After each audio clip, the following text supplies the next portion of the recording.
Brands have built social capital.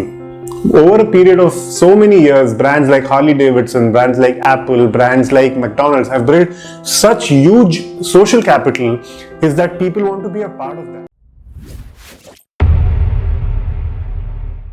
I want to buy that iPhone because all my friends have it. This was one of the conversations I was having with a friend of mine who wanted to buy an iPhone because he wanted to be a part of the tribe. And I just couldn't figure out a guy who never used to spend a lot of money, who always used to think twice about spending, think twice about investing, and think twice about taking any purchase decision, suddenly wanted to buy an iPhone. And I told him, why are you putting in $1,000 or 70,000 rupee investment or an expense rather on a phone which probably will last you only for a year? And he said, all my friends have it. And that put me thinking, why do businesses create such products which are so magnetically attracting, so influencing? And it got me thinking how Apple has built its brand. Apple built its brand on this firm ideology that they wanted people who were rebels, who were different, who wanted to make a change, to be a part of a tribe which is the alternate universe. The first ad that Apple actually came out for the Macintosh typically said that Apple was the brand who was not trying to conform, so they were pledging non-conformity. They wanted people who are IBM users to not have a basic ThinkPad or not have a replica of the ThinkPad, but have something which is faster, which is more in terms of technology, and which was meant for people who could make a difference. But that's not the point here. The point is that brands have built social capital. Over a period of so many years, brands like Harley Davidson, brands like Apple, brands like McDonald's have built such huge social capital is that people want to be a part of that. People feel a part of the family.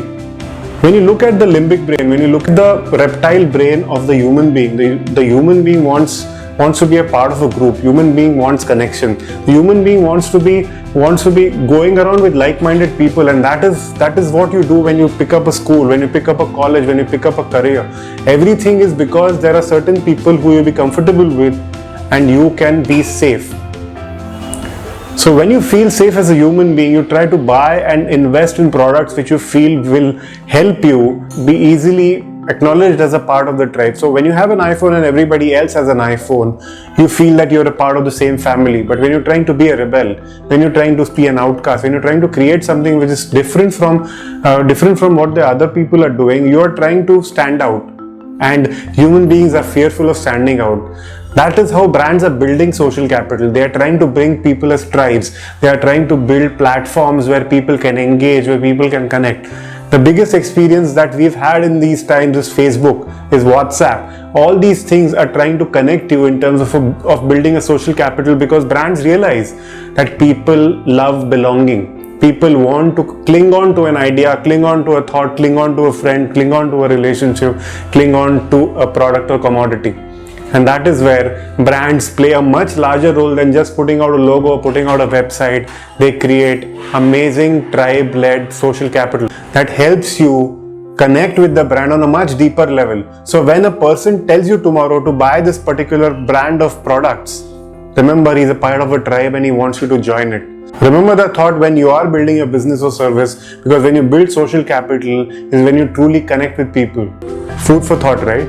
I'll see you in the next video.